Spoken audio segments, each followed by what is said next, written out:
Alright guys, hello and welcome to another cast in Alchemy League Season 3. Alchemy League Season 3 has an ancient Greece theme, and it is on a custom map pool. Some of the maps in the custom map pool are similar to standard maps because the map pool itself was originally created for another event that wanted standard-ish maps. However, some of them are pretty unique, and perhaps we'll see that today. We have a few exciting sets to bring you as I'm going through my casting spree, trying to get caught up with these games as they come in. So we'll transition here over to the spreadsheet, and I'll introduce the players that we're going to see. Okay, so we have in our first set Raven versus John 803 here. So this is 1500 to 1300. This is in the bottom half of players that are available to us. There is no handicap that is assigned to these matches because the handicap system is conservative for this season of the league. I don't know much about Raven. I believe that he is a Romanian player, Romanian, Bulgaria, somewhere southeastern Europe. But I do know 803 pretty well. He is from the USA. I believe, well, I think he's traveled all around, and he is super awesome. He was a good friend of mine when we were both in Anvil together, and then I left to do my own thing. So I'm very excited for these matches. Raven did a good job in Alchemy League Season 1.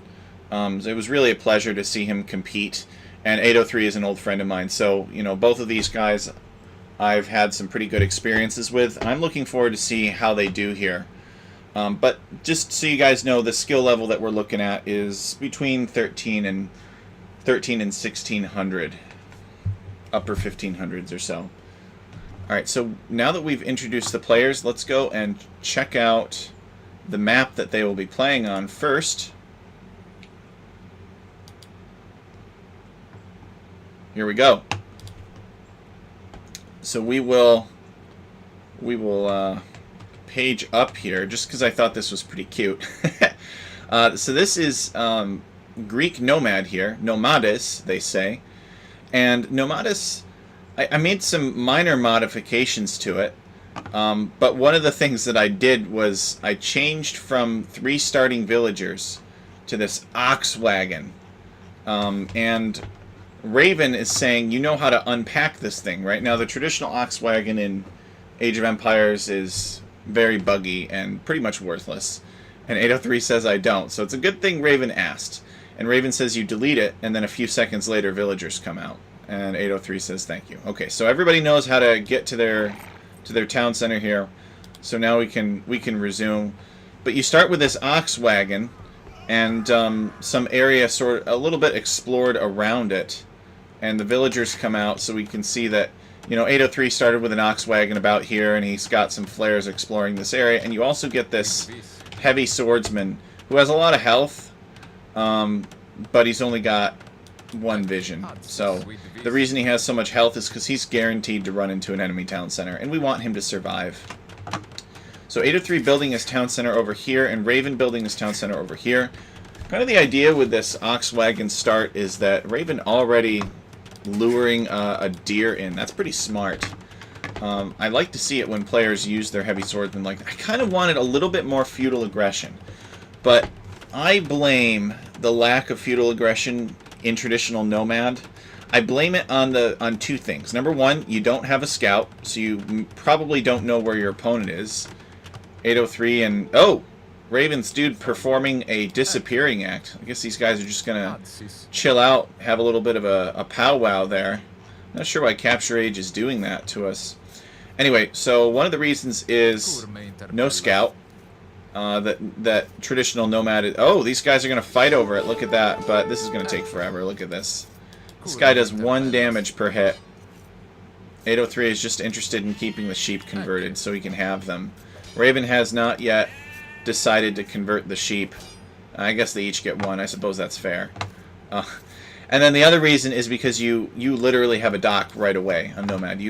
pretty much always start with a villager that's right next to the water, and he builds a dock there, or she, and so you've got that fishing ship going super early. But not in this case. In this case, the players are going to have to go out to dock later, and that could be hard, especially if you're starting in the middle of the map. Oh yeah, 803 saying that the water buffalo has no vision. Yeah, well, as long as you remember where you send it, you can go and find it.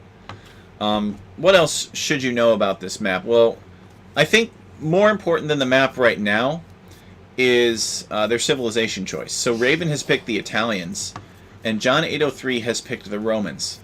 The civilizations in Alchemy League are free pick, no repeats.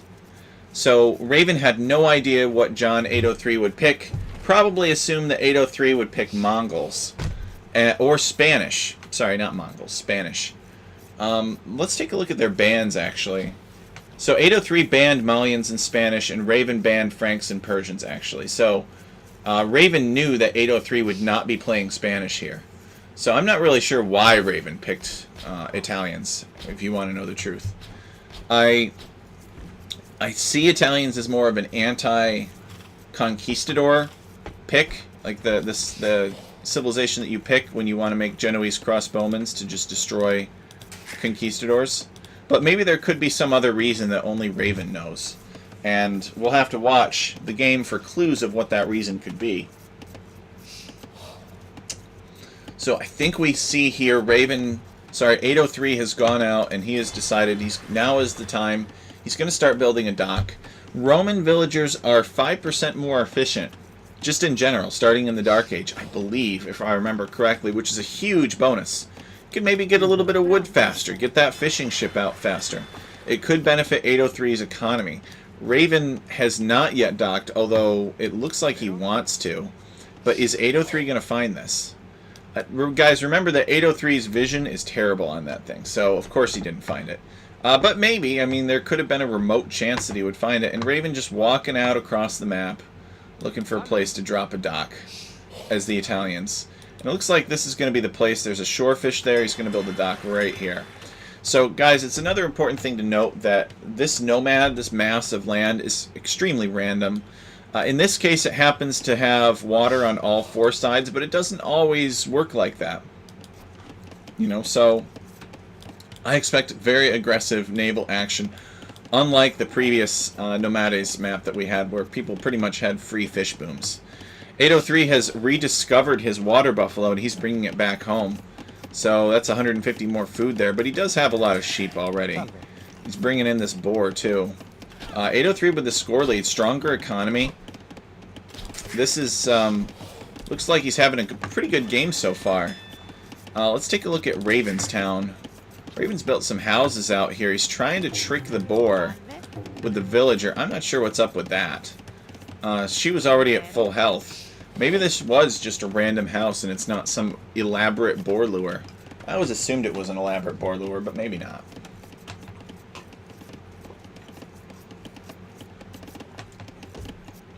So the scouts don't count as military units, I just realized. Capture Age says both players have 0 military units. And it makes sense because when I was making the map, the scouts are actually like an upgraded King Shaw or something like that. Not King, but Shaw. King Shaw is sort of Pushaw, you know, it's sort of redundant. Now he's a King class unit. So it can actually be kind of tricky to select the right unit for that. What do we got going on here? We got 803 exploring the perimeter of the map. Does 803 know where Raven is yet? No. He does not. He spotted a couple houses over here. But that doesn't mean that that's where Raven is. And 803 building another dock. I don't really understand this dock very well. Is 803 planning to go up to the... I guess 803 is close to going up to the feudal age. He keeps force dropping off some food. He's got another villager queued. I'm wondering if he's going to click up right now. And try to get to... Nope, he queued another couple villagers. But he wants to mass produce the fire ships. He wants to get up to feudal age quick and mass produce the fire ships. Italians have a cheaper feudal age. It's only 440 food for them, if I remember correctly. But even still, Raven is not clicking up just yet. But 803 has clicked up, so he's on his way up to the feudal age faster than Raven. Hey, Axel! Welcome. It's great to see you. Hopefully you're doing well. I'm doing along well. Thank you. I work a part-time job. I'm hopefully going to find a full-time job pretty soon. Hey, Otter, welcome. And that has allowed me to sponsor Alchemy League, which is sort of like the design competition I've always wanted to have. And it's going well. Learned a lot. Made mistakes. Learning from the mistakes. And ever improving the league. And this league has the potential to be super awesome. Like the next Hidden Cup, as far as I'm concerned. This league, we don't have a lot of money. We can't look at this clever blocking here by Raven with the sheep. We don't have a lot of money, so we can't afford the pro players. But we can still set up a nice thing that's generally low commitment. That, like, you know, people are, a lot of these tough guys are playing many games just for practice every week, and we're only really asking for two games per week. So, you know, for what they, true, the prize pool is very low, but for what they have to do to be eligible for it, it's not a big deal. So I think it's a great model. I'm really excited. Sounds perfect now, says the Otter one. Good, because I did nothing. I turned my fan on low speed. Maybe that has something to do with it. So 803's been Feudal Age, but he hasn't... I don't know what's going on. I think Raven built this dock here, and they're just both, like, fighting over this single fish. I'm not really sure, to be honest with you. 803 got Feudal Age. I guess 803 just wants to fast castle with minimal investment. He's created a fire ship, but it's going the wrong way. 803 must not know that Raven's dock. Oh, he doesn't know. He doesn't know, but I bet Raven knows that Raven knows that 803 has a dock here. So 803 is going to get surprised over here. The good news for 803 is that there's only one fishing ship, so it's not too big of a deal. It's 803's scout is very slowly hacking away at this dock. It's actually kind of funny.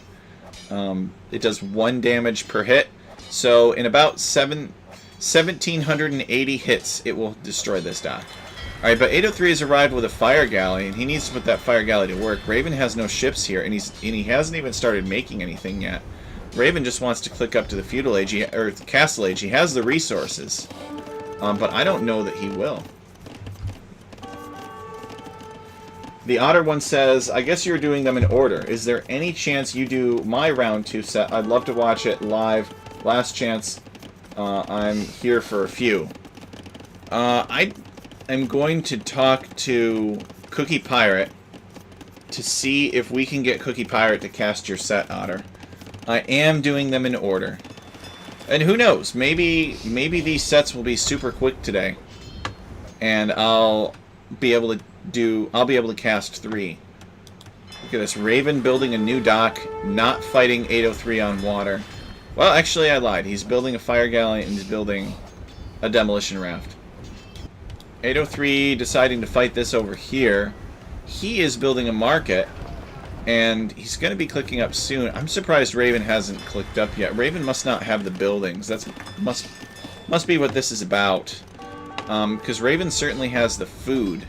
He's got the wood to build the buildings, but it would kind of disrupt his shipbuilding pipeline. He wouldn't be able to make ships continuously if he dropped a couple of buildings. So I think that's what's going on. But 803 just keeps on building dock after dock after dock. These guys are in all-out water fighting mode. Look at this. 803 even has this... Oh, big boom. Wow, 803's fire galley surviving with 2 HP. And this heavy swordsman took a demolition ship hit and to the face, and it's like it didn't even bother him. So 803 has made a random galley now. These Roman galleys, something about firing faster or something like that. No, that's Saracens. Having an extra attack, maybe? I don't know. You guys can correct me. It's getting kind of late if I'm doing it. I don't think I'm gonna do 3 today. I'm not gonna have time to cast anything tomorrow. Maybe Friday. Again though, I'm gonna ask Cookie Pirate if he can cast tomorrow night. I am looking forward to casting that set though. They should be great.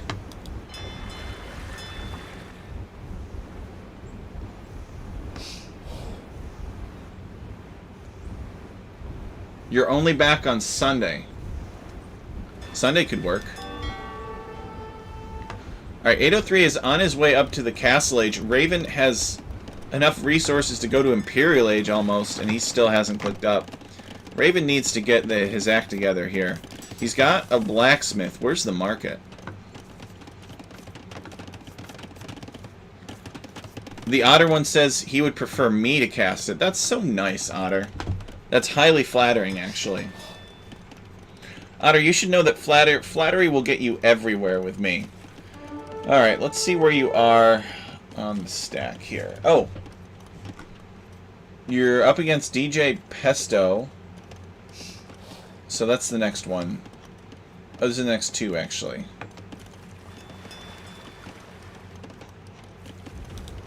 Okay. It's the one right after it, right. So it looks like 803 has migrated off of water aggression, at least down here for now. Yeah, and up here. 803 not really fighting water anymore. He's more interested in Castle Age. I'm not sure what 803 will do with Castle Age. He's certainly, at this point, he's well aware. Yeah, he's well aware of that Raven is generally over here. He sees all kinds of buildings. He sees houses. He sees a mining camp. He sees a dock. He sees another dock. So he's guessing his opponent's probably somewhere over here where he hasn't explored. Either in this big black space or this space. And it's more likely you can fit a town in a larger space.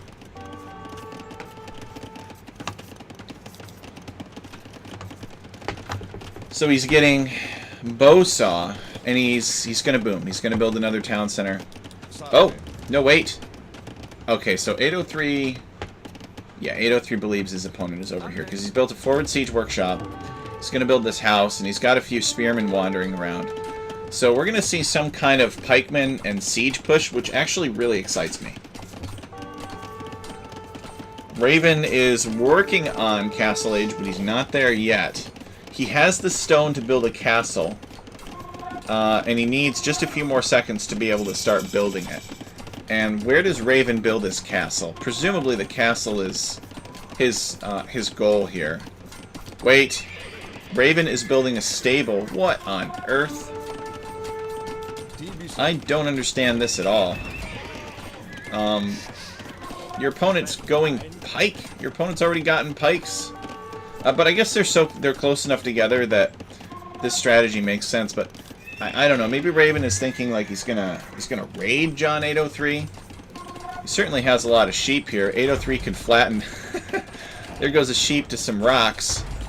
And 803 has decided that this outpost is unacceptable, and so he has even some villagers here helping the pikemen shank away at it. 803 has transitioned into a farming economy. He's not really putting any more resources into docks. And this gives Raven free reign on the water, but I don't know how much Raven is taking advantage of it, because Raven is off of wood. 803 has disrupted his wood line. Raven dropping a castle on 803. Oh my goodness. And what's 803 going to do about that? It's going to take the Mangonel forever to get up here. This game is highly chaotic. I love this. So probably what 803 should do... Nah. He should delete these farms and unfortunately send these villagers over here to gold. Yeah, that's never going to work. He couldn't get his mangonels over there in time. He's lost 2 villagers, but he is pecking away at the base of this castle. Villagers deal bonus damage to anything made out of stone. But it's not going to take Raven very long to get the genbows going. So, Raven's wood economy is terrible. Don't let this number 22 fool you. That's just villagers chopping this straggler tree. 803 has 3 mangonels working on this town center. So, actually, even though 803 has a castle staring him down, Raven's town center is going to go down first. Yeah, Nomad can result in some pretty awesome games. And I must say, I like the fact that I didn't have very much time to work on it, but one of the things that I was going for with that Oxwagon start is I could kind of start players a little bit closer together. Oh no, this Mangonel can't figure out how to get to safety. I guess 803 is just going to use him to flatten some villagers. I guess as long as he doesn't try to go under the town center and get crushed by his own mangoes, he's okay. Alright, here come the pikemen to help him out. Axel says I suck at Nomad. Me too. This is not good for 803 though. He's got... Yeah, he needs to get these villagers out of here. These genbos are going to kill everything. We see that Raven has killed 19 villagers and lost 6. But 803 has destroyed a lot of building. Like he's destroyed these buildings. He's destroyed this. And so Raven relocating to the safety of his castle up here. 803 could be super annoying and camp these mangonels up here. But it would be quite the hike. And I don't know that 803 knows about that yet. No, he doesn't know that Raven's relocated up here for wood. He would assume, and this would be my assumption as well, that 803, that Raven would like come out here and build a new town center. But Raven is... Okay, 803 actually... Did 803 spot that? I don't know. I didn't see. He's got some rams. 803 wants this castle gone. He's made a couple of rams, but it looks like he's not really... I guess he's just working on the stable. This hurts Raven. Raven's wood situation is pretty bad. So Raven will have to build a new stable here to keep up with that. Why the 0 TC gaming? No, there's no 0 TC. He's building a new TC here, Raven is. And he's building another one here, too. 803's new town center is right here on this stone and wood. And we see a monastery going up. I love this about 803. He's very aggressive. Oh, yes! Yes! Look at this siege workshop. 803 knows that Raven is up here. And he is determined to plant some siege weapons on that wood line. Imprez, but no TC for a while is kind of funny. It is. I don't know if Raven will sell some food and maybe some stone to be able to click up. He's got a castle, so he has the buildings he needs. I'm wondering how long it's going to take 803 to start building out of this siege workshop, though. I would love to see a mangonel pop out of here and surprise the villagers. Raven actually, maybe he doesn't have to. Maybe Raven just spotted this siege workshop now and is like, no, this is too dangerous. No, he didn't. He doesn't know that this siege workshop is here. I guess it's just luck. Raven coming around and deciding, gonna send everybody. Oh, okay, it's dropping another castle. Recognizing 803's economy here. This is pretty annoying. So 803 is gonna see this castle start to go up, and he sends his rams for it. And he's got 3 mangonels coming as well. He needs to delete this house. Raven really wants to get this up. I don't know. This could be a doubt castle. Let's see. We got mangonel after mangonel. Oh, yeah. 803 garrisoning the town center so the scout can't even dive these siege weapons. And, yeah, Raven cancels that. That's not going to work out. Back TC probably carries. Maybe. Although, the villagers that are created from it have been idle so far. Okay, so Raven knows the siege workshop is here. But 803 has not made any mangonels or scorpions out of it. 803, what is this? Somebody tried building some farms here and then deleted them? I'm not really sure.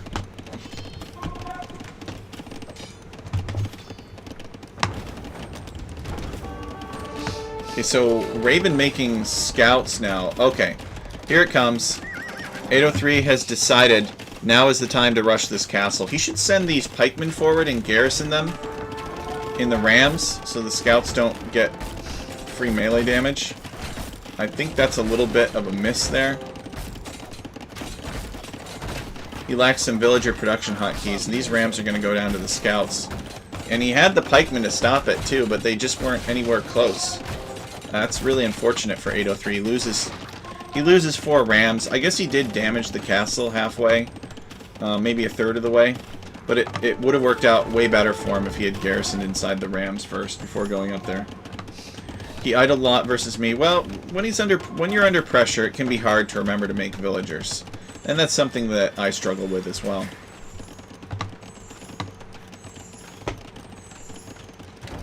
Yeah, look at all of these scouts. Okay, he's garrisoned in the ram now. But he needs the pikemen outside of the ram so that he can fight these scouts off. These scouts, oh no.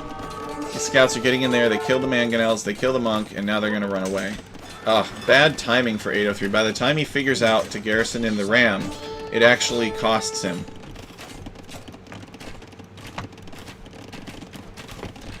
Yeah, 803 he makes good strategic choices. It's just sometimes the execution is lacking. And I say that with all possible love, because I know 803, and the kinds of mistakes that he makes are the same as what I would make. He probably makes fewer of them than I do, actually. This pikeman can never keep up with those light cav. 803 wants to build this defensive castle here. I think it's a decent castle.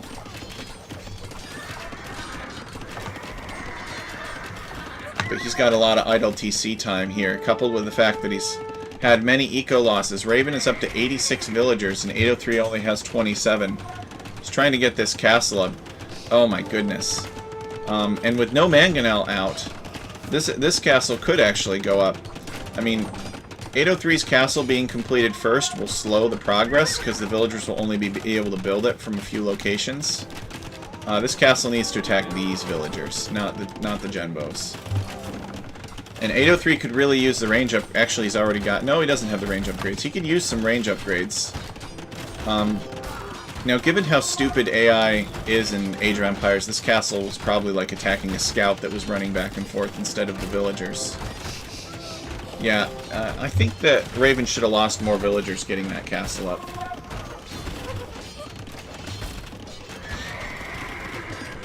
I do prefer 1 TC. That's true, Otter.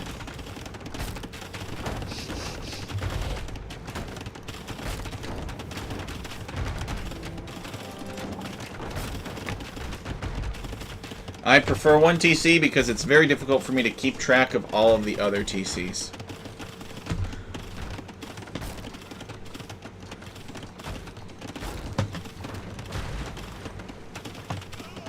You can target the castle, but they are dumb and usually auto-attack rams.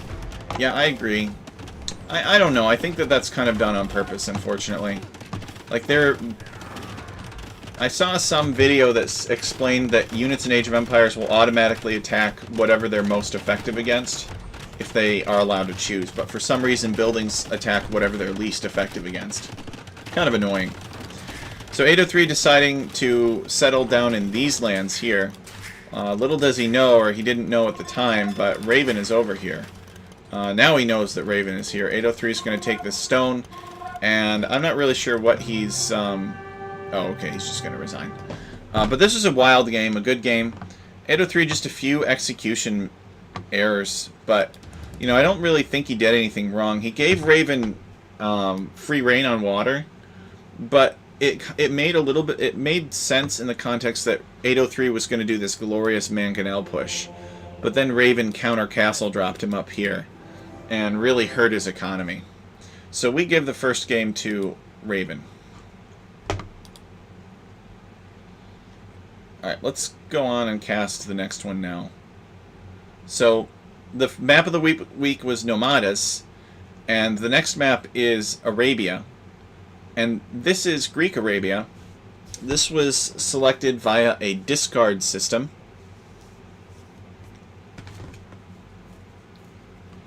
So, it's not a home map, per se. What is it? Well, it's basically Arabia with an eagle in the middle. And it's inspired by... the resource, I don't want to say inspired by, but the resource distribution on it is pretty much the same as Irish Arabia from the King of Ireland tournament a long time ago. I missed that tournament. That was a fun tournament. We had a lot of good maps for it. We should go back to Ireland for Alchemy League at some point.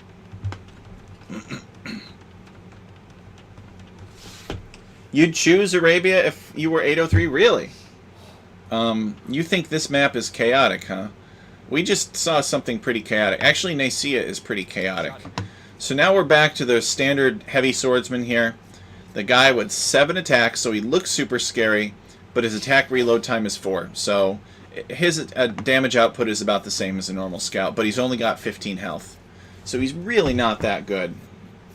You would not pick it if you were 803. Ah, okay, yeah, that makes sense. I've heard that too. I've heard that from other people say, I'd love to play the King of Ireland maps again. And I've learned a lot about map making since I made those King of Ireland maps. There are some things that I would not do the same. And I think that Some of them would be relatively unchanged, but some of them could be dramatically improved. For instance... Oh, no. Oh, okay. It's just a boar. For instance, Glendalough, I would not make scenario-esque, but I could do that with a fraction of the lands. And I think it would look a lot nicer, too. Why use a different scout? Ah, yes, let's zoom in on this scout. Well, you see, the scout was complaining about getting cold in the wintertime, so we decided that we would give him a thick wool coat, and we would give him 4 legs, so that each leg was doing half of the normal amount of work, and so he wouldn't be as much tired during a scouting process.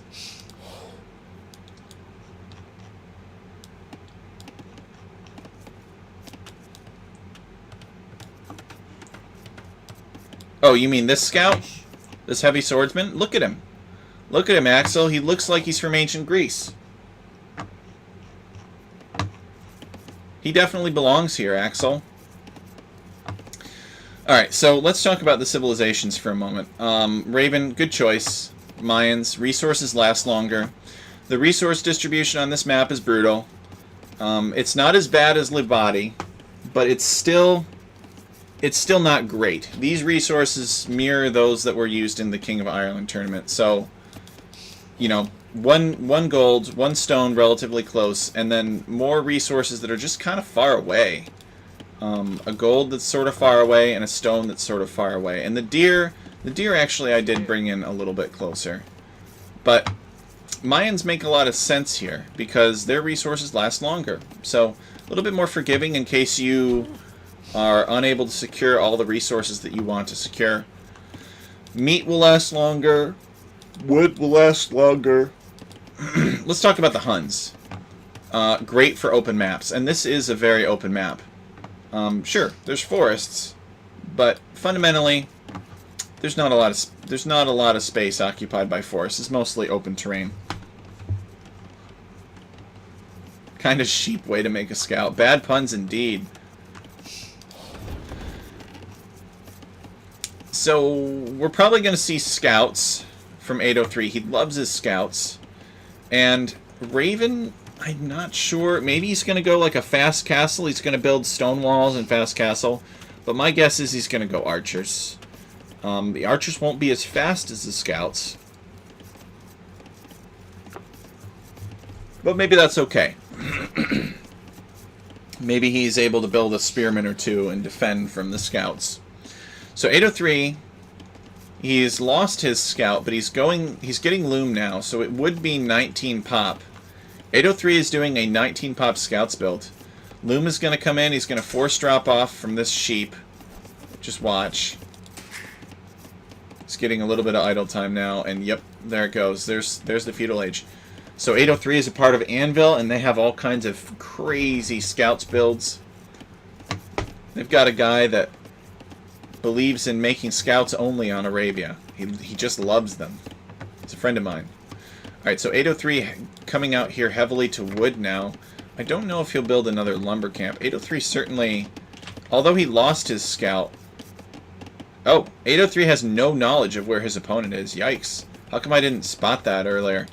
So what happened is 803's scout fought Raven's scout and lost. Maybe Raven got a hill advantage and picked him off. I'm not really sure. Oh! Well, this is pretty lucky. Raven is right here. I mean, I guess Raven should not be surprised at all that 803 is building a barracks.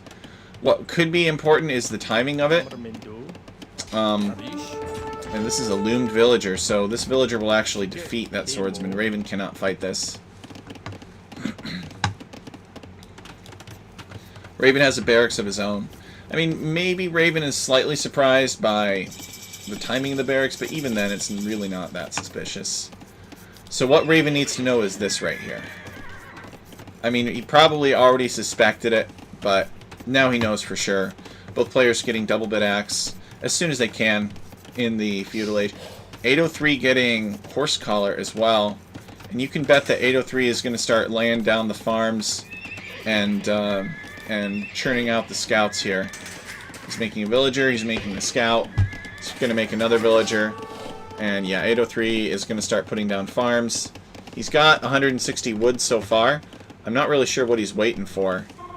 Alright, there it goes. He's got enough to put down 3 farms, and he's going to start doing that.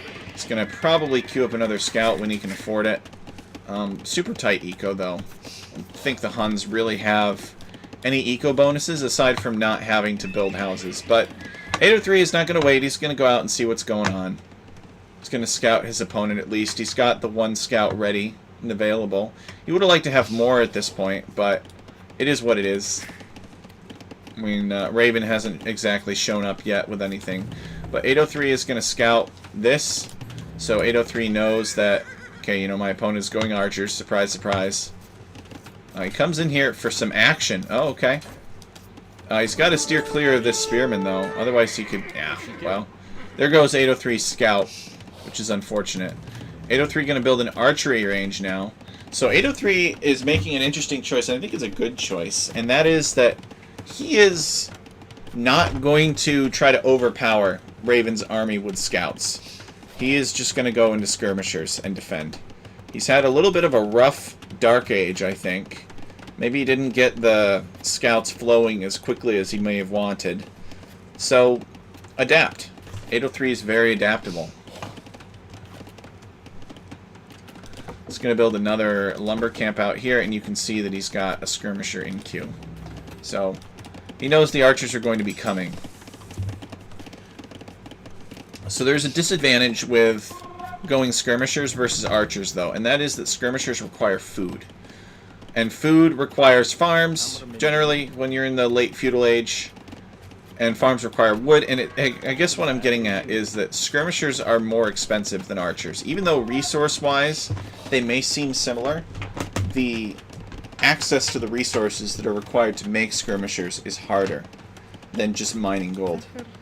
So this slows down Castle Age right here. May not look it, but 803 will be feeling it. 803 deciding to wall off his base. He should have decent knowledge of his surroundings. I don't think 803 will assume this to be closed. It would be a bad assumption. The question is, where does he go from here? Does he just... Okay, nice. He's going to wall that off. So 803 kind of noticing an opportunity here to at least wall off one side of his base and clamp this down. Raven has not shown up yet, but I don't know if Raven will show up. Where's all of Raven's stuff? Where's his army? Okay, he's got 1 archer. Where? Okay, he's making it. So he's making a single archer here. Really, both these players, like 803 with a minute of Town Center idle time and Raven with 42 seconds. I think both of them maybe are a little bit thrown for a loop by the resource distribution of this map. 803, seeing that no archers have shown up at his base, are going to go over to Raven's base and see what kind of trouble he can cause. The other one saying Huns walling always feels a bit off lore and off eco bonus. Oh, yeah, because the Huns don't like walls, right? The Huns believe in freedom. Not like liberty kind of freedom, but like mobility kind of freedom. The idea that they can go where they want. Go wherever they please. For Huns to wall, it feels weird. Because the Huns would tear down walls. So 803 harassing Raven with these skirmishers. I guess he has fletching, so he's got a little bit more range to them. Raven adding a barracks. Interesting. So Raven is on his way up to the Castle Age, and we can see that this is going to be Eagles. So Raven, I don't know, building this archery range to kind of fake out 803, I think. I guess he made a couple of archers, but once he saw that 803 was going skirmishers, he's like, must have Eagles.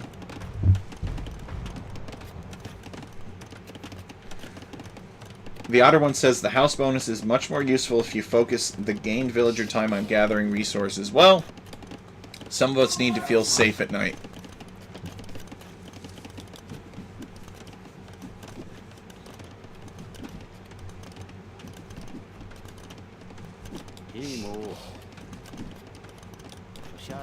So skirmishers working on this lumber camp, but the output damage from skirmishers is quite awful. They need their bonus damage. Alright, so Raven working on some Eagle Scouts. Notice that he has built this barracks behind his walls so that he can conceal what he is doing from 803. He's going to be Castle Age in just a few seconds, and he just finished the first armor, and he's presumably going to get the second armor pretty soon. He's got archers coming out, and 803 desires to finish these walls. Unfortunately, 803 doesn't realize that he can just wall this diagonal. Instead, he's doing this curve thing. I guess that's okay. You want a wall versus eagles? Ugh, eagles are so annoying. Remember, 803 does not know that these eagles are coming. He may suspect it, but he hasn't scouted anything eagle-related. So 803 sees this archery range. He's got some archers. He sees a barracks, but he knows his opponent has to make at least one barracks. He's coming around here, but he still doesn't spot the eagles. Here are the eagles. This is 803's first exposure to the eagles. So now he sees them. And he knows that he's going to need knights, and we can see that 803 is getting bloodlines, and he's getting the Castle Age. So Raven has not dived this yet. I was half expecting Raven to try to find a way in with the eagles, but he is content just to attack this palisade wall. This is going to be a disaster for 803 if Raven gets in, which he does. 803 not quick enough with the quick wall, and now all of this economy is exposed. 803 needs to get out of here. He just needs to pull these villagers underneath his town center and build a lumber camp here and just keep them alive until Castle Age. He cannot afford to let these villagers continue collecting resources. And he is sort of doing that. He's bringing his villagers under the town center. Luckily for 803, Raven not paying attention, losing pretty much all of his archers in this area, actually. But 803 has lost 10 villagers so far to these annoying eagles. He gets Castle Age, and he's going to queue up a knight. But he really needs more than one knight. 803 going to build a town center on this gold. This is a super smart town center.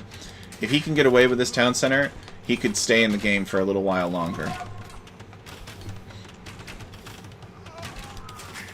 Shot it. So this knight is not enough against these eagles. He's going to need more knights. 803 does not have the resources for it. He's got to get this town center up, and he's got to get on this gold.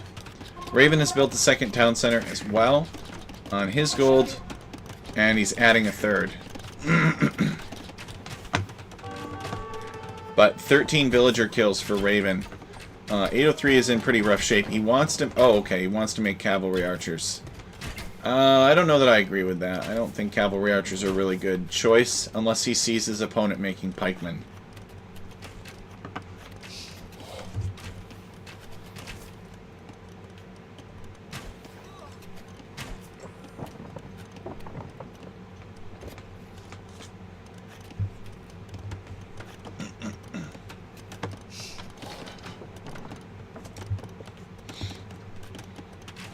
.803 in pursuit of the eagles. Knights are more powerful than eagles, but depending on upgrades, eagles can be competitive with knights.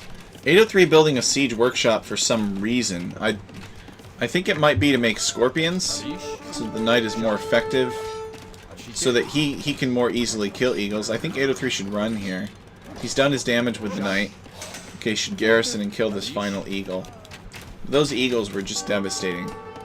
Alright, I think the reason for this actually is because he's got a bunch of crossbows on his gold. Let's see. Nothing in the siege workshop yet. 803 is in on Raven, but he's not really able to get any damage in. These archers are just running to their deaths back here. The cav archers do manage to escape because they are fast. Mayans get cav archers too in the form of plumed archers, their unique unit. Plumed archers are basically cavalry archers, but without a vulnerability to pikemen.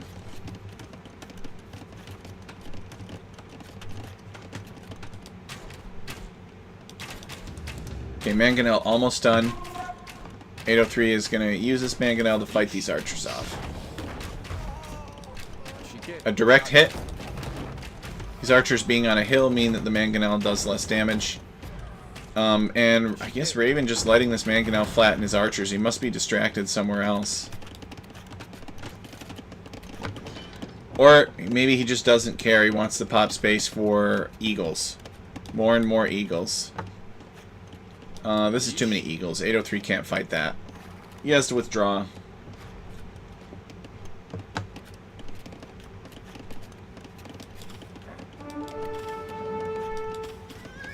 Slipping around the back there. So 803 will try to be as annoying with these Cav Archers as possible. And it sort of is working, right? Because Raven's got 10... Yeah, he's got 10 Eagle Warriors that are tied up by these 3 Cavalry Archers. And they're in his own base instead of in his opponent's base. But 803 is in rough shape. That Eagle raid. Very bad for him. Even though the KD is similar, 18 of 803's deaths were villagers. So, I mean, the KD isn't that similar. Let's say 803 40%, Raven 60%. 803 getting armor for his knights. And Raven doing the same. Getting Castle Age armor upgrades for these Eagle Warriors. Eagles are a very smart thing for Mayans to make against Huns, and here's why. Huns don't get good swordsmen. Swordsmen are the most cost-effective counter to Eagles, and for Huns... Oh no, 803 attacking is... Actually, he missed. He missed his own knights. 803 gonna have to garrison this town center now. The knights are fighting the Eagles. He's got more cavalry archers here. He needs to coordinate his army, though. Okay, he's garrisoned the town center now. And 803 calling the GG. He's just out of steam. He's out of steam. It is done. So Raven wins this set 2-0 against John 803. A sweep. But Raven in general has been playing very well for this season of the league. He had some pretty effective campaigns against Leo 13 as well, who I still need to figure out where his recs are from round 2. Yeah, I agree. These guys getting in right here, it spelled doom for 803. Yo, Cookie Pirate, welcome. All right, let's take a look at our next people. Ween Dinchester and Lucho ZZ from our next set.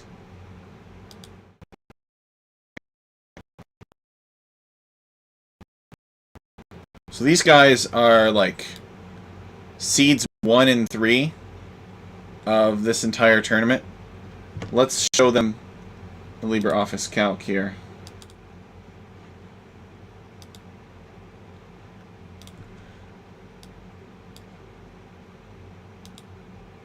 Alright, so yeah, so Lucho versus Ween Dinchester. This is some of the best content that this, or some of the highest, I don't want to say it's the best contest. This is the highest skill that our league can really muster. Apart from Lucho versus Smokey. So Ween Dinchester is about 2.1k, and Lucho is about 2.4k.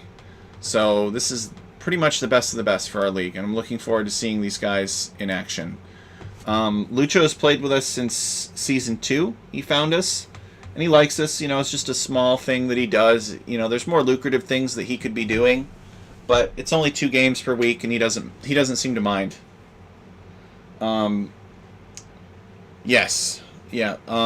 We did have a pretty awesome upset in the past, potentially. Lucho versus Smokey. Ween Dinchester, this is his first season with us. Maybe he's a friend of Shixos, I'm not sure. Or maybe he's a friend of the Otter Ones. Lucho is from Argentina, I believe, and Ween Dinchester is from Germany. Okay, so let's see what they bring here. He knows Shixo. Let's go back over to the game. He knows Shixo. How do you know he knows Shixo, but you don't know him? Alright. He's close in Elo to Shixo. So looks like Lucho's going to unpack his ox wagon over here, and Ween Dinchester's already started unpacking. Let's go. So you delete it, and like this chain reaction happens where your villagers just spawn from other dying units. It's kind of comical. Oh, you never said you didn't. Okay, but they know each other better. It makes sense. They probably run into each other on the ranked ladder more often. Hopefully Lucho didn't lose his... Oh, okay, he's going to see this as soon as his town center goes up. They have picked Malians. So it's Malians mirror matchup.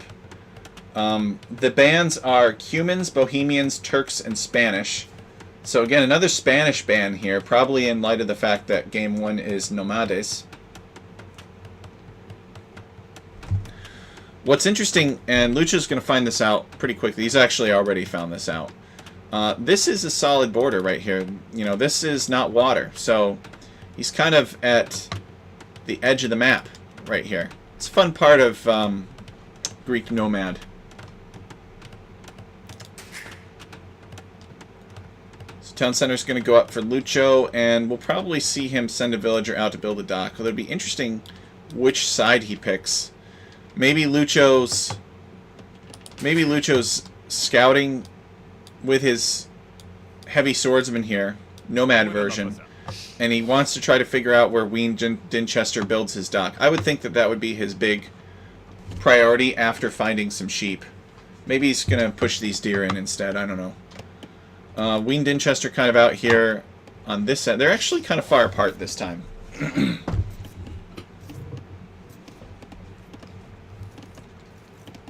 Mongols are not that popular of a nomad pick, actually.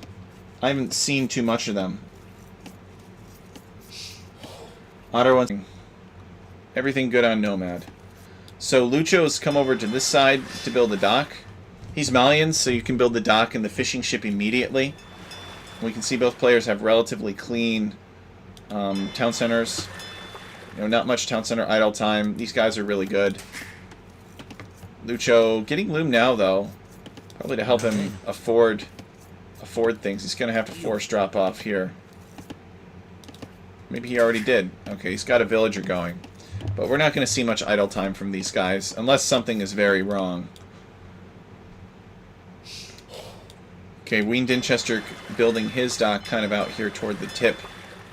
So, and you know, there's going to be the whole thing where Ween Dinchester comes down here looking for Lucho's fish, and he doesn't find it, so he's got to go all the way back around. Just classic nomad stuff. I love it. Let's see what Lucho's understanding of the world is, actually. So he has not found blue. And has blue found red? No. Lucho's scouting's actually been better than Ween Dinchester's. But even still, neither player has found the other yet. Now you can attack the boar with this guy. He will attack the boar. And he's got a lot of health too, so he could actually be effective at luring a boar.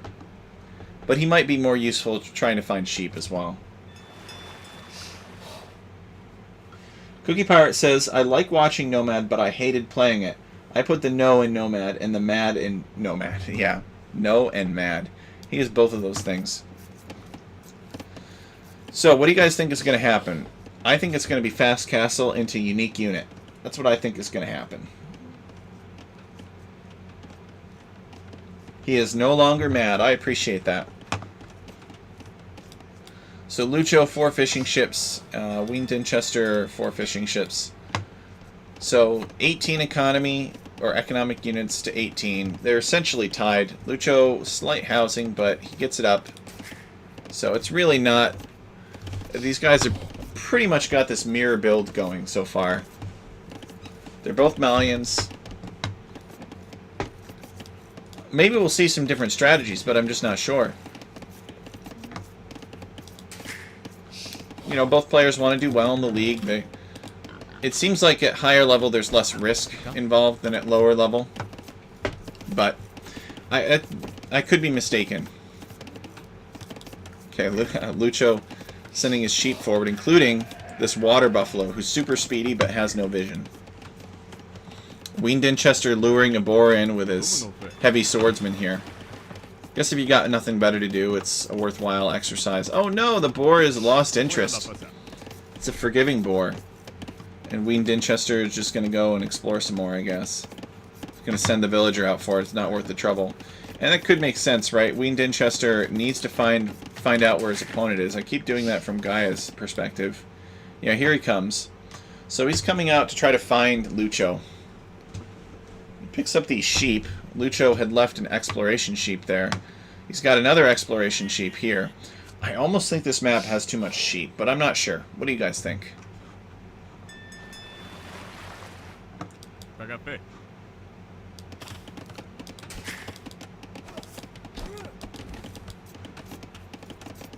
Ween Dinchester taking out this boar. So I think this is like his third boar or something like that. Lucho on his way up to the feudal age. Ween Dinchester has not clicked yet. He needs to click. Otherwise Lucho's going to massacre him on water.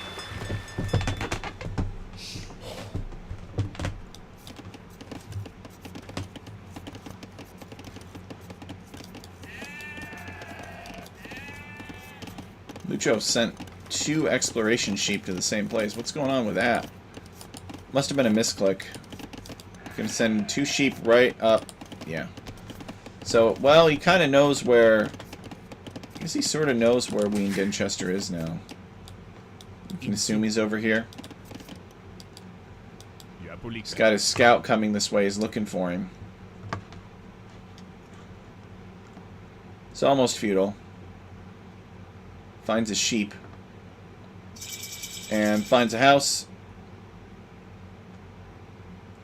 Sees some sheep. Yeah, so now he knows. Actually, is he going to go around and kill sheep? That would be pretty funny. Oh, he does, but this guy is so... It's actually more effective for him to attract town center arrow fire than it is for this guy to whack at the sheep, because he only does 1 damage. So he needs 7 hits to kill the sheep, which is pretty funny. Alright, so Lucho has found Ween Dinchester. Has Ween Dinchester found Lucho? Is a question. No, he has not. So where are the fire ships? You know they're coming, and here they are. Lucho's made one. Is he going to burn this heavy swordsman? No, they're not going to bother with each other. So Lucho's ship's coming up, but Ween Dinchester would have had the opportunity to see Lucho's ships. So Ween Dinchester is going to find this dock, which is a good find for him. So he knows that Lucho's docks are over here now. He's going to harass this villager, but she's pretty tough. This guy has pretty much no attack. So it's not really worth it. He dealt 1 damage to her.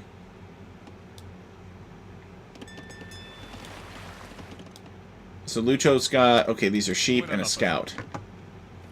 So he's got a fire ship here, and he's burning this villager, and he's found these fishing ships. He's going to prefer to burn those. Lucho's sending another fire galley up this way.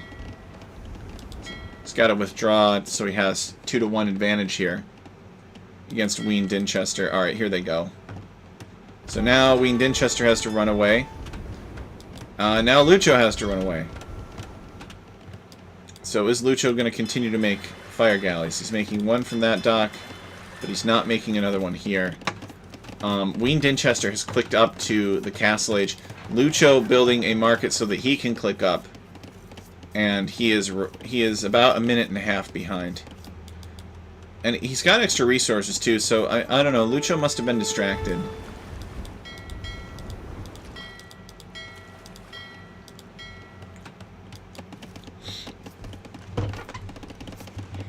Getting the gold mining upgrade.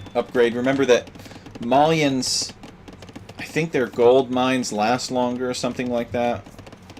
Where is Lucho's gold, actually? I guess it's right here.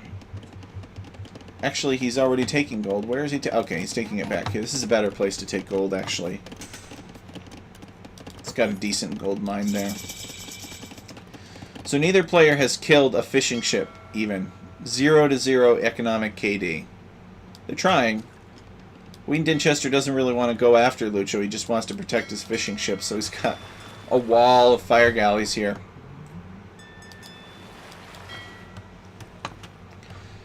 And, of course, Ween Dinchester waiting until he gets this war galley upgrade before picking a fight with Lucho.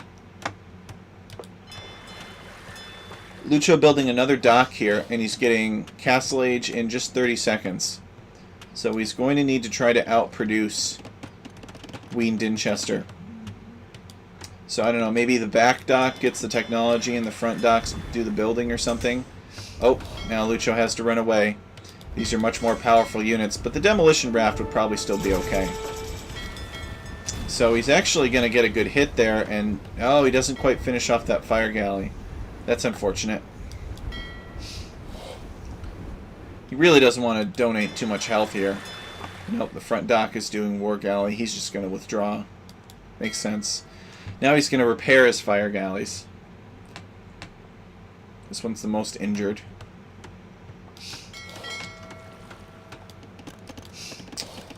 So we got a town center here for Ween Dinchester on a good location. Got gold, got stone. So maybe he's going to go for a castle. Doesn't really look like he's prioritizing it. Not as much as Lucho is. Lucho's got a bunch of villagers on stone here. So he's got 9 on stone. So he's going to get stone pretty quick. I think he wants to drop a castle. If you were Lucho, where would you drop a castle? I think this would be a beautiful place. Assuming that you could get the villagers safely behind it, but you could easily quick wall to this lake. And I wonder what Lucho's understanding of that is. He probably doesn't know about... Oh, no, he does. He knows about this town center, and he knows about this lake here. Yeah, that would be, like, I would lose it. Alman 900 Ori. Namori. Why was this recommended to me? Well, do you like Age of Empires? If you like Age of Empires, then, I mean, this is Age of Empires 2 Definitive Edition, so that could be a reason why. Another reason could be that you appreciate real-time strategy games. Another reason could be that you appreciate good wit and good jokes and entertaining content. It could just be that simple. I never heard of it, but it seems interesting. Well, you're in luck. We are doing a cast of Alchemy League Season 3. These are maps that are themed on ancient Greece. Most of them were made by me. And I appreciate you checking it out. We are going to Alaska next season. We're going to try to do something where we go a different place every time. But we make maps based on a specific location in this game, which is called Age of Empires 2 Definitive Edition. Alright, here comes this demolition ship. Boom, blows up. And it damages nearby units. And this fire ship is damaged. So Ween Dinchester has to pull it back and repair it. But Lucho's got a lot of weak units here, actually. It's always nice to see the algorithm, though, helping out the community a bit.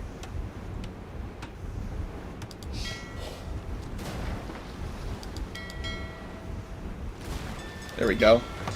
Alright, so Ween Dinchester's built another forward dock here. Lucho just wants to make headway, but he's got a lot of injured fire ships. He's also working on this castle drop here. I don't know that Ween Dinchester sees it coming. Oh, of course he does, actually. He's got an outpost right here. Yes, the castle is happening. Castle did happen. And Ween Dinchester just let it go up. Ween Dinchester took as much stone as he could. And he's just going to go somewhere else. I would assume that Ween Dinchester knows of a different stone location. Yes, he knows that there's stone down here, but he's not going for it. Okay, he's just going to buy the stone he needs for a castle. And he's building a defensive castle here. And this will kind of protect these two town centers. And it'll protect his gold mostly, I think, from Gebeto. He could still use this town center. I don't think this town center is useless. And it would be good to have villagers close to this town center, actually, so that he could garrison in it and use the arrows to shoot at these Gebetos. So it looks like Ween Dinchester is winning the tug of war on water now. But another demolition ship could change all of that. Lucho's repair villagers getting burned. Boom. Good demolition hit there. Kills one and significantly maims another. Might want to fix stream title. It's instead of spaces. Oh, underscore. Yes.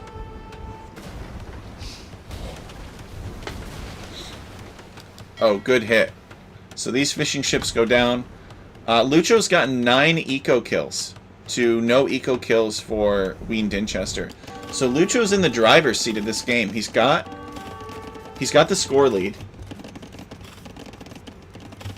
Yeah, he's in the driver's seat. Lucho is doing really well. He's got a monastery. He's making a monk. And he might finish off this town center too if Ween Dinchester doesn't repair it. But Ween Dinchester has a trick. And that trick is probably going to be Imperial Age.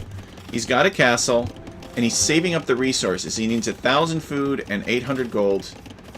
And he's almost there. He's going to click up, and he's going to make trebuchets, and he's going to treb this castle down. That's the play for him.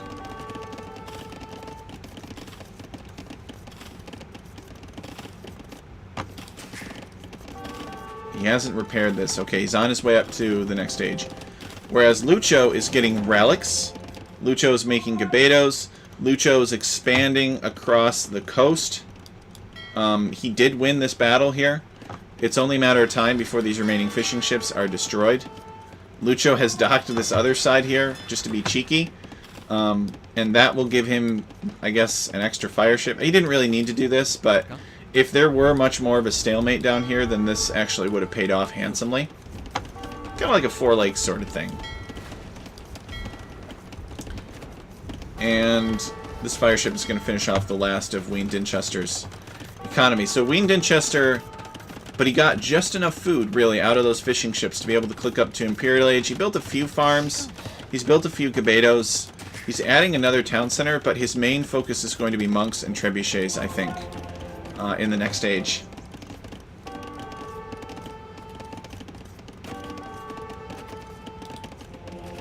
So Lucho is also going up to the Imperial Age, but Ween Dinchester is going to get there first. Imperial Age for Lucho. Lucho is the higher seed here. So it makes sense that he's in the driver's seat. He's burning the dock. His opponent is off water. Lucho has 1 water, you guys. I don't know how many times I can say Lucho's in the driver's seat without driving people crazy. And I'm in the driver's seat, but not in a good way.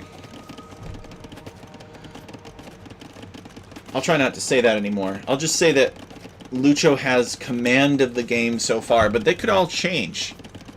Ween Dinchester almost to Imperial Age. You know the second he hits Imperial Age, trebuchets are going to get queued from this castle. Yep, he queues up 2 trebuchets right away. He does not want this castle here. Lucho's collected 2 relics. If Lucho collects all the relics on this map, he could actually win using relics. We have standard victory condition.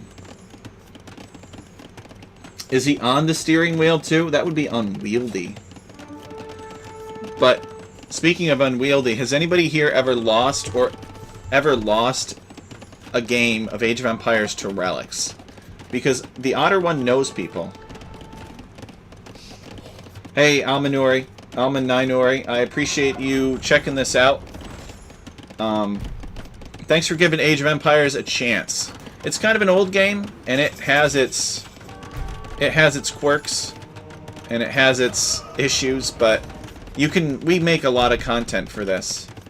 We got a lot of really special people in our community that work hard and do a lot of things you can't find anywhere else.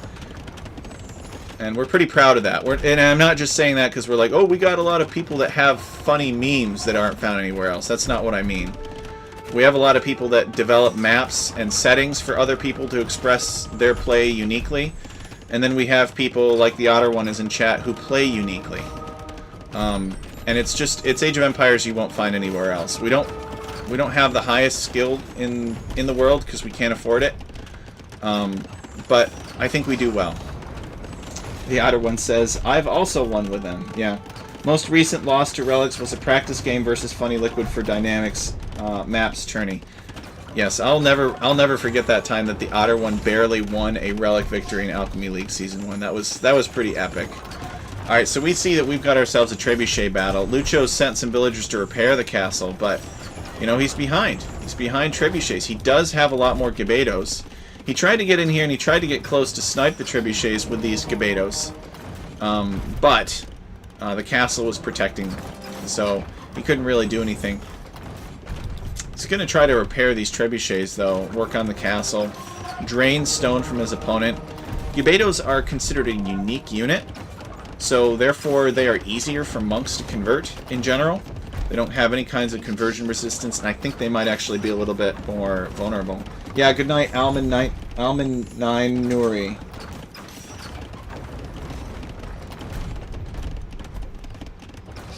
Oh, Alman 9 Nuri, I am still figuring out how to play this game. It has a very high skill curve, I would say. It's a hard game. It's very hard. Okay, so Lucho... Yeah, Lucho just kind of pacing. He's trying to get at this stuff, but, you know, without another castle, it's hard. He's building one back here. He's getting Devotion, he's getting Chainmail Armor, and Ween Dinchester is getting Fervor. We've actually seen Ween Dinchester go, like, all-in monks against Shikso, and it worked pretty well for him in the past. I like the cut of this guy's jib. I like his style. He likes monks. It is fun. It's hard, but it's fun. Especially if you have people that are willing to try something different. It's not just all about microing one character like a certain other toxic game might be.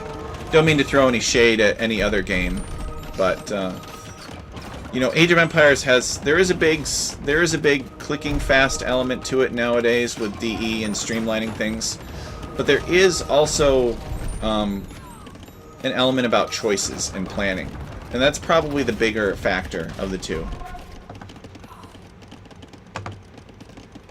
So, Ween Dinchester with a win here. The monks and the Gavedo combination coming out on top. Lucho looking for a conversion here.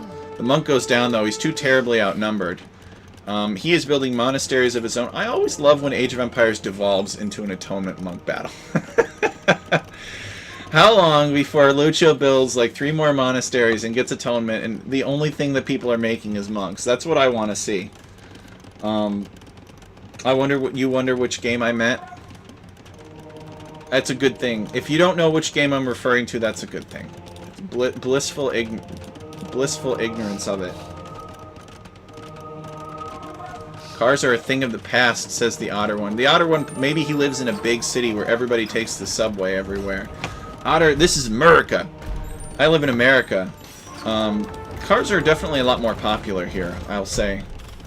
Americans love their cars, and they're... Okay, monks are being created, but, you know, Lucho, I think he's a little bit of a panic here. Ween Dinchester's got this unbeatable army of monks and Gabedos, and he just keeps on converting Lucho's stuff, and Lucho, it's like he's trying to, you know, he's got to defend because he's under pressure from these trebuchets, but in order to do that, he has to take bad fights. So Lucho's got to try to find a way of just like stalling Ween Dinchester till he can get the units he needs to take a good fight. This is Sparta, or at least Greece. Exactly. Lucho wants to add an extra town center here to help him secure this gold. He's kind of running out of gold up here, and this gold up here is a little vulnerable. And he needs secure gold if he's going to be mass-producing monks. And Lucho is indeed making monks. I think Lucho lamented Smokey's monks in a previous Nomad game, so this is definitely a devil that he's fought with in the past. Maybe Ween Dinchester saw those recordings and he's like, oh, you know, I should make monks against Lucho. It's his nemesis. He hates it. It's like an Achilles heel. I don't know. Yeah, it was very good timing. I think Ween Dinchester's has got this.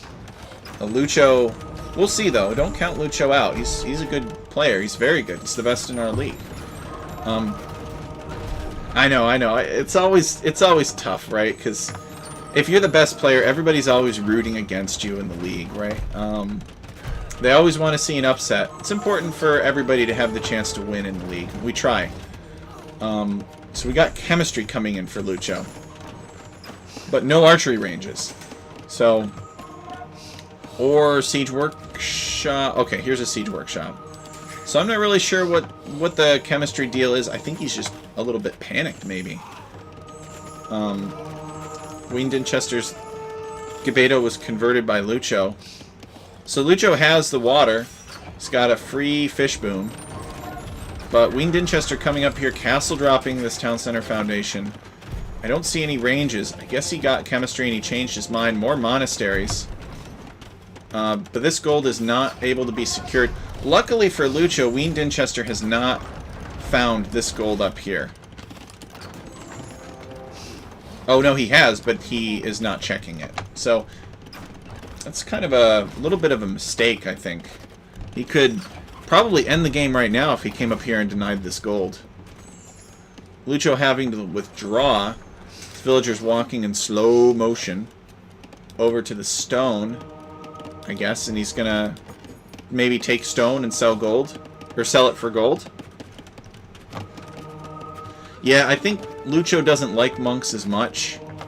I think he's just kind of shocked at this push. This push turned out to be a lot more devastating than I think anybody expected, including us, and we were omnipotently casting it. But this is not the first time that Winged Dinchester has gone like a mega monk push here. Actually, it's not so much monks anymore. It is largely Gabetos, but he had more monks in the past. This monastery is heavily damaged but not destroyed. Winged Dinchester means to build a monastery here, but he hasn't yet. He's going to keep advancing the castles. This castle will hurt. This castle will deny these farms and give him some map control. And Lucho calls the GG. Winged Dinchester's monk push was just too much. Fast Imp, Monk, Treb for the win, boys. Let's go and take a look at the next match, which is Furio. It was a really great comeback. It looked pretty ugly for Winged Dinchester initially after he lost water. Oh, look at how close these players are. This is exciting. So Winged Dinchester is playing as the Blue Burgundians, and he is at 3 o'clock. And Lucho is playing as the Red Italians, and he is at 6 o'clock. This is a regicide fortress, so you lose your king, you lose. The king is like, everybody dies Phantom Menace style when the king perishes. It's like he's your main reactor. This is a good spawn. This is going to be a hyper-aggressive game, I think. If Winged Dinchester like plays this the same way that he played the last one, he's going to have a lot of fun with this map. It is true there's a lot of space out here. You know, Lucho could run out here and build a bunch of things. But I have a feeling that somebody is going to do a man... I mean, look at this. Like, I guess this wall is completely covered. Winged Dinchester is a little bit luckier in that sense. Lucho's kind of got a lack of coverage here. He's got 3 or 4 towers, though. The towers are usually in the front. The castle is toward the edge of the map. And there is a ring of unbuildable rock terrain around the edge of the map, too. So, it's a little different. You know, you start closer to your opponent on this version of Fortress.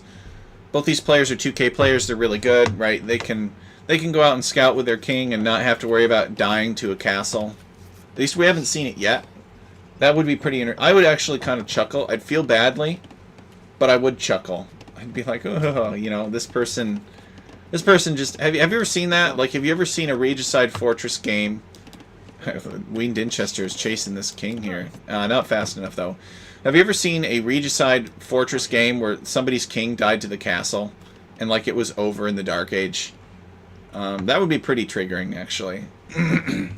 If that happened to my opponent, I would just give them a restart. I really would. You know, I want a good game. Oh! Lucho getting the hill advantage. These scouts are devastating. You have to be very careful. He's got a lot of attack. And he takes out Winged Dinchester's scout. So I bet Lucho's pretty happy about that. He's got a scout advantage over his opponent now. And this tower looks like it got a hit on the scout. He needs to be careful. Okay, he does manage to escape. Lucho, is he going to find... No, okay.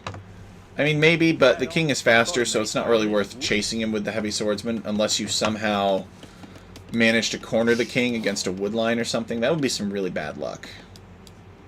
Salve. Lucho's going to explore with his king and with his scout, and Ween Dinchester is just going to explore with his king, because that's all he's got left. But it's better to lose the scout than to lose the king. So he knows where 4 of the relics are. The last one is over here next to Lucho. So let's see if Lucho understands the positioning of the relics. He's actually missing this one here. So, but let's see. Lucho's on his way up to the feudal age 22 population. Ween Dinchester, not so much. I wonder if Ween Dinchester is going to go fast imp monk treb again. That would just be so funny. He seems to be very good at it. We'll see. I mean, you don't generally see players go up to the feudal age with 22 population on arena. Well, actually, you could, but it would have to be some kind of special Mongol or Italian build or something like that. But I guess what I'm getting at here is that you start with more villagers on this map. So you don't need as many villagers when you go up to the next stage. So we're looking at it like, oh, you know, Ween Dinchester's going up at a very reasonable 25 population to the next stage. And on traditional arena, that would be a very reasonable population. But it's like add 10. And that's kind of essentially... maybe not 10, but that would suggest that he is doing some kind of fast Imperial build. I'm just going to guess that right now. Maybe it's not true. Maybe it's not true. So Lucho, he gets double bit axe. He's going to build his market. He's going to build his blacksmith. His Italians. His advancement is actually cheaper. He only needs 680 food to click up to the next stage. And I think he's going to be pretty close to having the resources. I think he's got to build one more villager after this. No, okay, he's going to use the market. He's going to click up. So he's going to be up pretty quickly. And I wonder if Lucho is going to mega boom or what the plan is here. Ween Dinchester making some more villagers. Okay, he's building a stable. So the stable could mean a couple of things. Probably the most likely thing that this stable means is that Ween Dinchester is going to go scouts. He is going to contest the relics. He's going to try to get as many relics as he can. It makes sense. The relics are always going to be inside of this tan outer... well, in this case, it's shaped like a mushroom. But he wants to go scouts. He wants to get the relics, and he wants to set off the relic timer. And then defend from there. Or he wants to do some kind of crazy fast imp cavalier build, but I doubt that. I think he just wants to have plentiful scouts. Lucho's going to be up to the castle age a little bit more than a minute ahead of Ween Dinchester. So Lucho has a window of opportunity here to pick up a couple relics before Ween Dinchester really does much. I guess theoretically Ween Dinchester can make some scouts to pick off some monks, but he has not done that yet. Okay, he's doing it now. Make a liar out of me. So he is making one scout cavalry, and probably going to immediately send it to go and camp a relic somewhere. Let's see.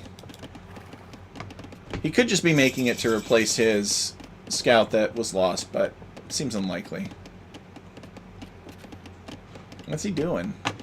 I guess he doesn't want to oh! Oh no! What is this? What kind of luck is this? Lucho, get out of there, man. Lucho, what are you doing? Lucho is still exploring the map. You know, his opponent is almost in castle age. Lucho, pay attention. Oh no. There's no way. No way. I can't. No. This is not happening. This is not happening. There's no way. There's no way.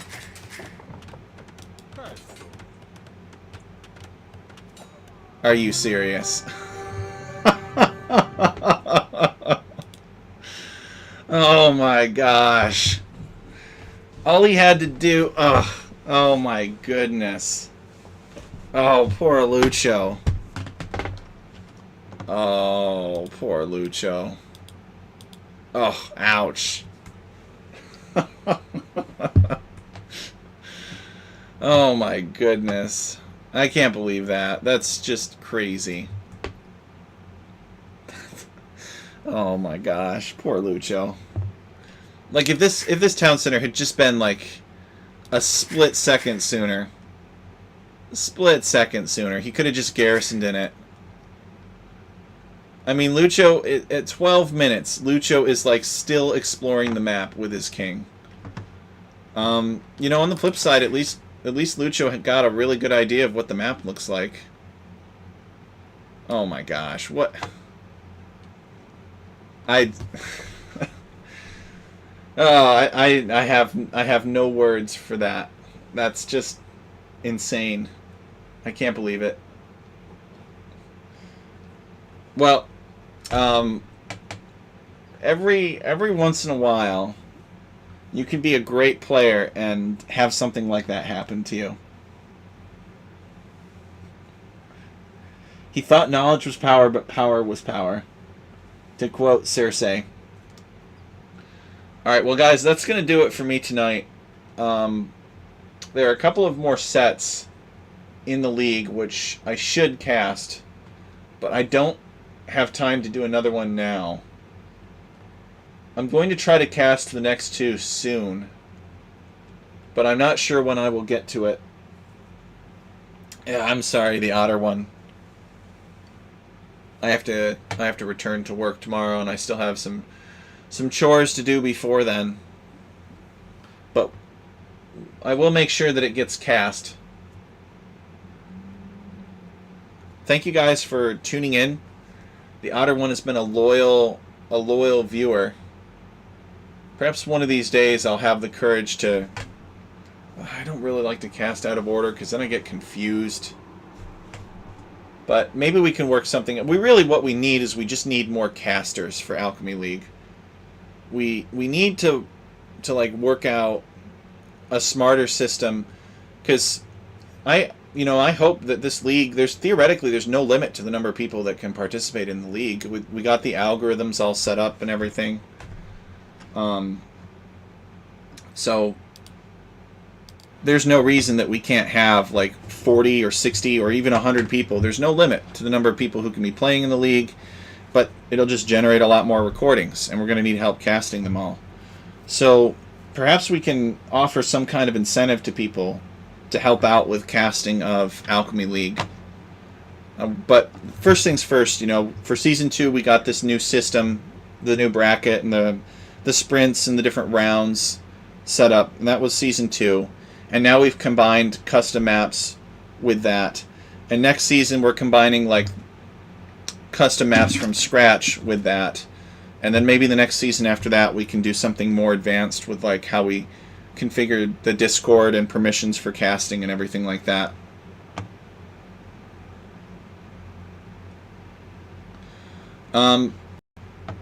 Yeah, I will let you know the otter one.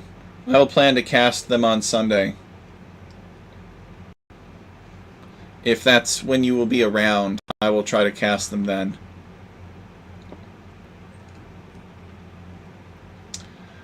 But I can't do it tonight, unfortunately. Oh man, poor Lucho. Alright, so anyway, guys, thank you so much for tuning in. Support means a lot to the community. We're kind of it means a lot to me, and it helps out the community a lot. We're a very non-meta community in Age of Empires. We don't do things the same way as everybody else, but I like to think that what we're doing will eventually catch on, and with your support, I believe that it will.